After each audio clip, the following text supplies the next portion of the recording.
제목은 축복 속에 드러난 하나님의 마음, 축복 속에 드러난 하나님의 마음이라는 제목을 가지고 함께 말씀 나누도록 하겠습니다.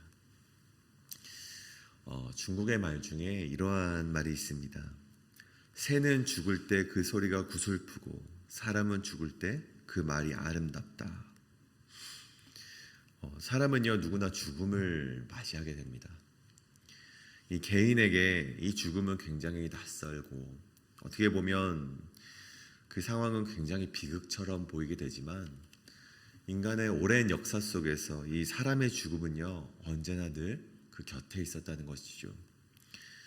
그리고 사람은요 인생의 마지막 순간이 되면요 그동안의 인생을 되돌아보면서 가장 그 마지막의 말, 유언을 남기게 됩니다. 근데 이 유언을 아마도 장난스럽게 이야기하는 사람은요 단 한 사람도 없을 것입니다. 오랜 기간을 통달하는 이 진심이 담긴 한마디라든지 자신의 삶을 후회하며 남아있는 자들에게는 그렇지 않기를 바라는 마음 가운데 진심을 담아서 이 유언의 말을 할 것입니다. 오늘 신명기의 말씀이 바로 그러한 말씀이죠. 이제 정말 모세가 마지막의 순간까지 다다랐음을 보여주는 구절입니다. 물론 모세는요 이 신명기라는 책을 통해서 가장 먼저 이 앞장의 말씀에서는요 이스라엘이 어떠한 시기를 지나왔는지에 대해서 이야기를 했고요. 또 중간에 있어서는요 앞으로 저 가나안 땅에 들어가서 어떻게 살아야 될지, 너희 자녀 세대들이 앞으로 가나안 땅에서는 하나님의 말씀을 어떻게 지키며 살아가야 될지에 대한 말을 해 주었습니다. 그리고 오늘 이 마지막 순간에요 자신의 자녀들과 같은 백성에게 유언과 같은 말을 합니다. 정말 마지막 이제 내일이면 이 34장이면 끝나게 될 이 신명기 말씀 가운데 오늘 이 33장에서 정말 이 마지막의 순간에 자신의 자녀, 정말 사랑하는 백성에게 어떠한 말을 합니까? 바로 축복의 말을 해주고 있는 사실을 우리가 발견하게 됩니다. 1절의 말씀이죠. 하나님의 사람 모세가 죽기 전에 이스라엘 자손을 위하여 축복함이 이러하니라. 아멘. 우리가 앞서서 읽었던 31장과 32장과는요 분위기가 완전 다르죠. 31장과 32장에서는 아주 단호한 말씀이 기록되어 있었습니다. 아주 강렬한 어조로 그 자신의 백성들에게 이런 말을 하죠.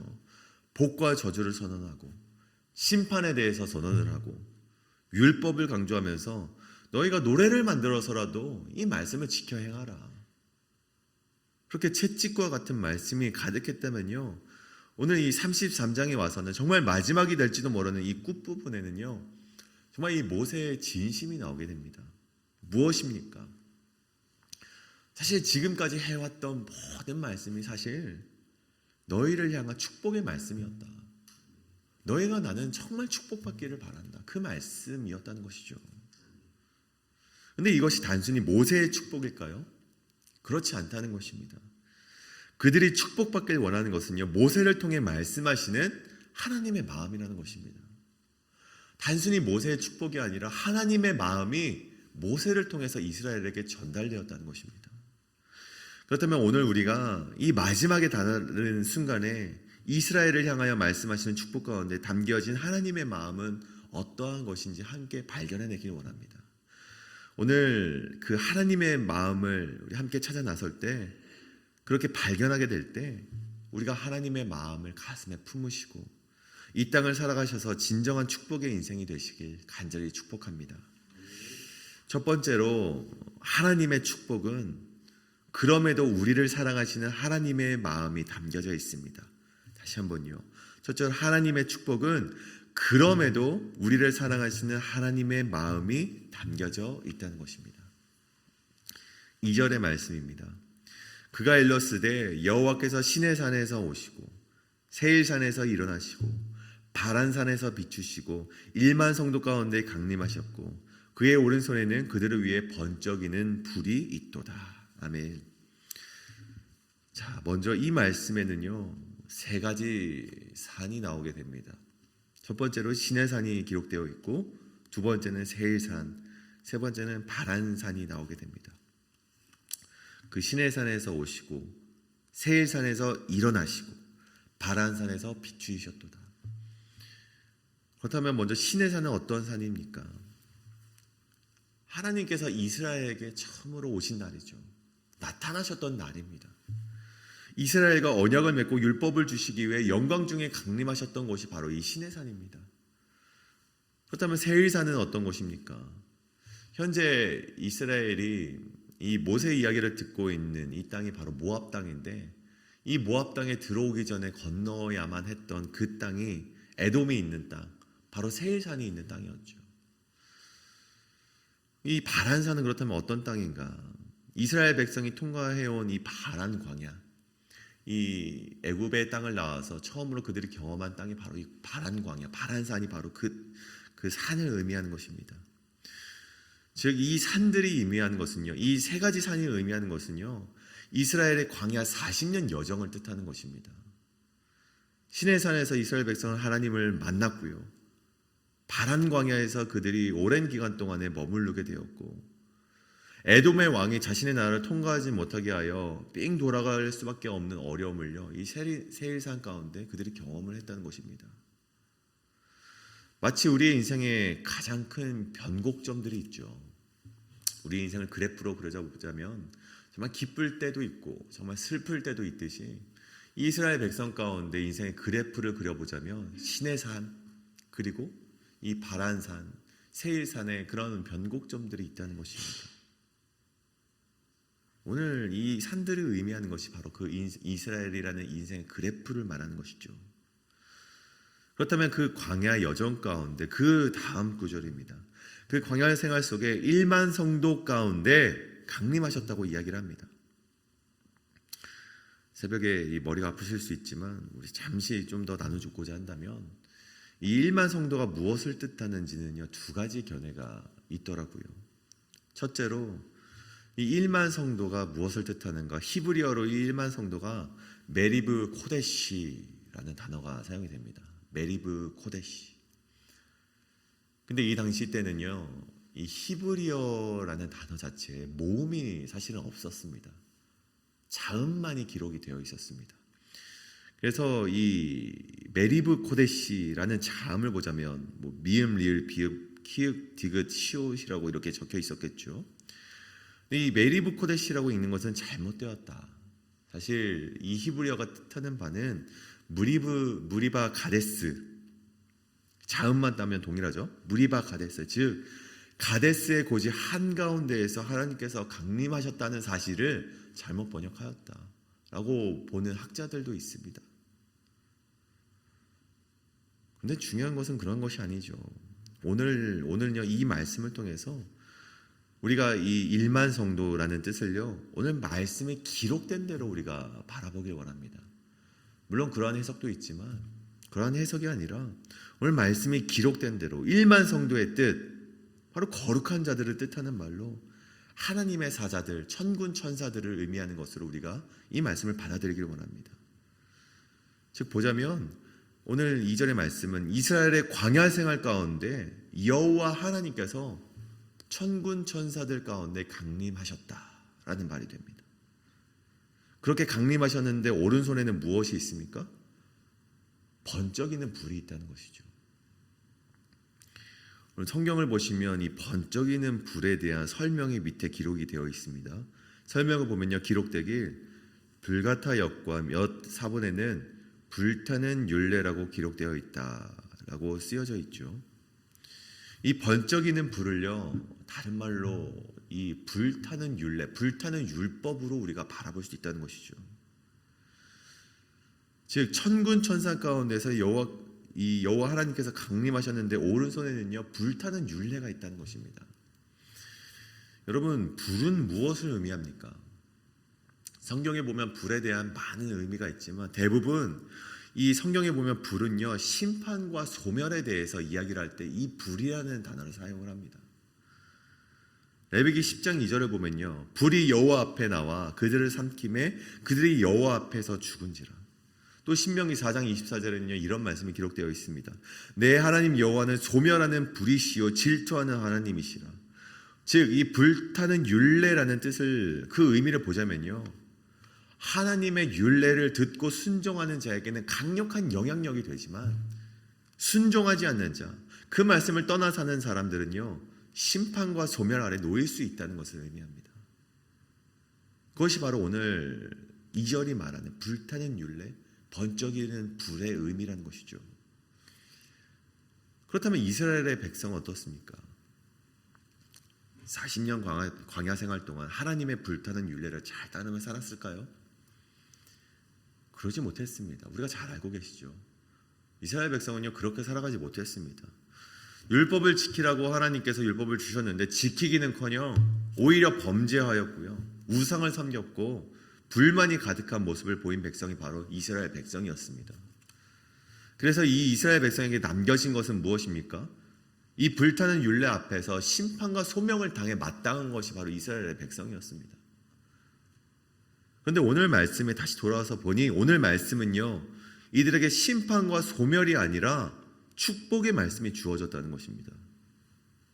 물론 모세를 비롯한 출애굽 세대는요, 하나님의 약속의 땅에 들어가지 못하는 심판을 받았습니다. 하지만 그뿐 아니라 자녀들까지도 그 언약의 유산을 받지 못하고 심판을 받아도 할 말이 없다는 것입니다.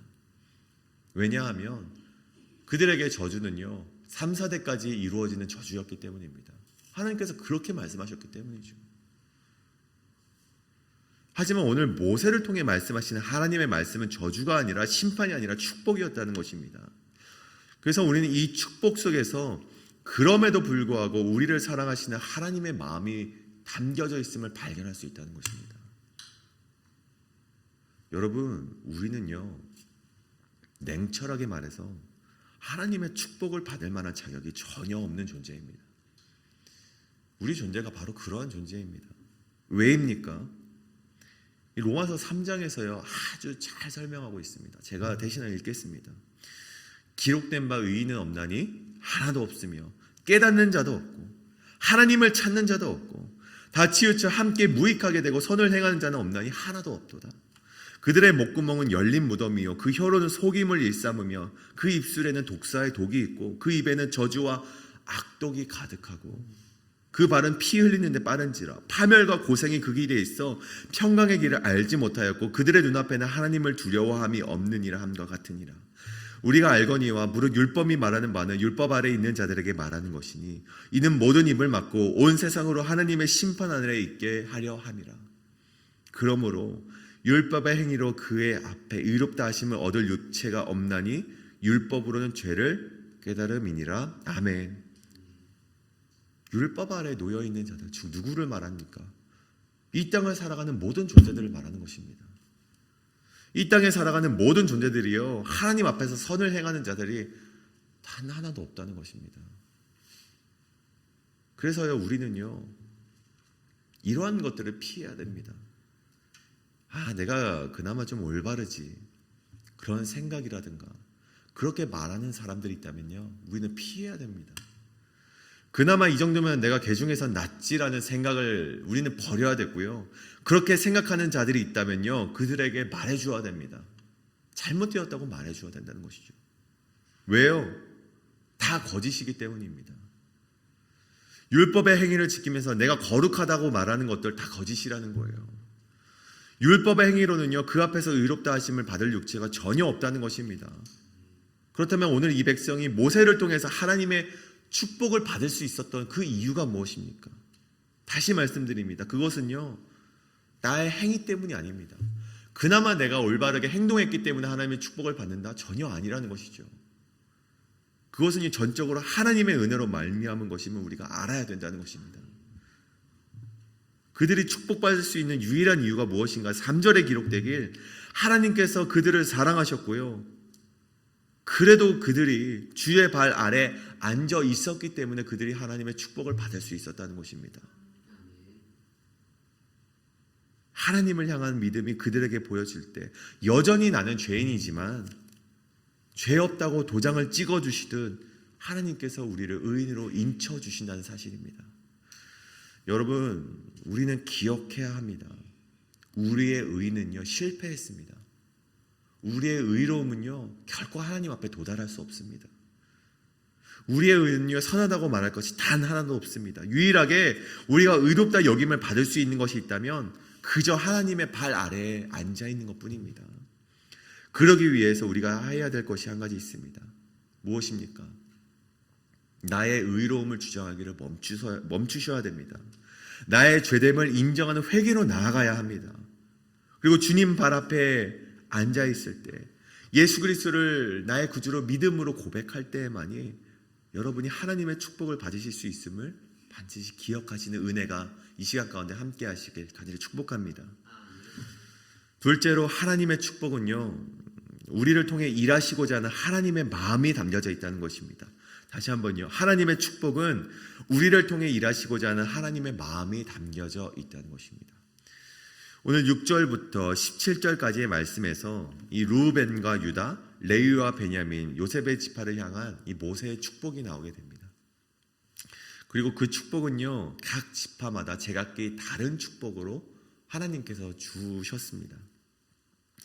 각 지파에게 다른 축복을 주셨지만 그 모든 것은요 각 지파에게는 복이 되는 것이었습니다. 오늘 우리가 이 땅을 살아가는 그리스도인들이 오해해야 하지 않는 것이 바로 이것입니다. 하나님께서 사람에게 주시는 축복의 모습은요 모든 사람에게 동일하지 않다는 것입니다. 이 땅을 살아가며 우리가 바라는 축복이 무엇입니까? 우리가 항상 기도하는 것이 무엇입니까? 물질의 축복, 건강의 축복, 더 나아가서 자녀의 축복 정도가 우리가 바라는 인간의 축복이죠. 그런데 하나님의 축복은 그러지 않다는 것입니다. 물론 하나님께서 우리가 이 땅 가운데 안락하게 누리며 살아가는 것을 원하기도 하시지만 그것을 훨씬 뛰어넘는 의미가 있다는 것입니다. 하나님의 축복은요 단순히 그것을 넘어서 우리가 앞으로 걸어갈 사명과 연결되어서 우리에게 주시는 복이라는 사실입니다. 오늘 르우반 지파에게 주신 축복을 우리가 보기를 원합니다. 우리 르우반 지파에게 하나님은 모세를 통해서 이러한 축복을 허락하셨습니다.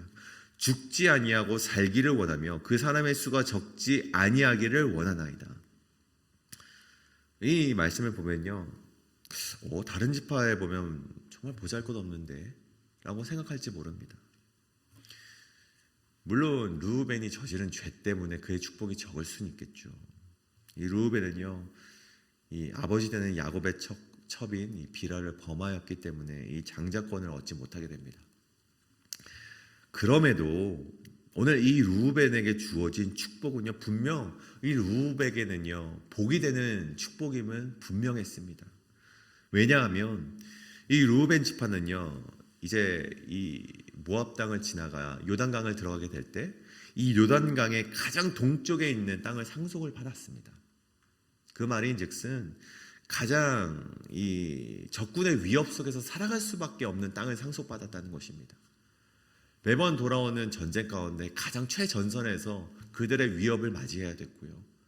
때로는 이 죽임당할 위협 가운데 있었던 것이 바로 이 르우벤의 지파였습니다. 또 이 민수기의 말씀 가운데 가나안 땅에 있는 족속들과 이제 전쟁을 치르게 될 텐데 가장 선봉에 서야 되는 말씀에 따라 이들에게 주어진 오늘의 복, 죽지 아니하고 살기를 원하며 그 사람의 수가 적지 아니하기를 원하나이다. 이 복은요 사람의 수와 생존에 대한 축복은요 이 르우벤 지파에게 가장 걸맞는 축복이었다는 것입니다. 그들의 사명과 연결지어서 그들에게 얻을 수 있는 가장 큰 축복이었다는 것이죠. 그렇다면 유다에게 주어진 축복은 무엇입니까? 대신하여 읽겠습니다. 여호와여 유다의 음성을 들으시고 그의 백성에게로 인도하시며 그의 손으로 자기를 위하여 싸우게 하시고 주께서 도우사 그가 그 대적을 치게 하시기를 원하나이다. 이는 야곱이 유다에게 주었던 축복의 연장선에 있습니다. 창세기 49장 10절에서요 그의 아버지였던 야곱은 유다에게 이렇게 축복을 합니다. 제가 조금 더 쉽게 하기 위해서 현대인의 성경으로 읽겠습니다. 왕의 지팡이가 유다를 떠나지 않을 것이니 그 지팡이의 소유자가 오실 때까지 그가 통치자의 지휘봉을 가지고 다스릴 것이며 모든 백성이 그에게 복종할 것이다. 훗날 유다는요 이스라엘의 왕족의 지파가 됩니다. 그리고 더 나아가 유다 지파를 통해서 누가 오시게 됩니까? 바로 예수 그리스도가 오시게 됨을 우리는 알고 있습니다. 결국 예수 그리스도를 통해서 모든 대적과 원수를 물리치신 만왕의 왕이 바로 이 유다 지파 가운데 이루어졌음을 우리가 그 축복을 보게 된다는 것입니다. 바로 유다 지파에게 주어졌던 축복이 바로 그 사명과 연결되었던 축복이라는 것이죠. 다른 지파도 마찬가지입니다. 레위 지파는요, 성막의 봉사와 같은 종교적인 업무의 축복을 받았습니다.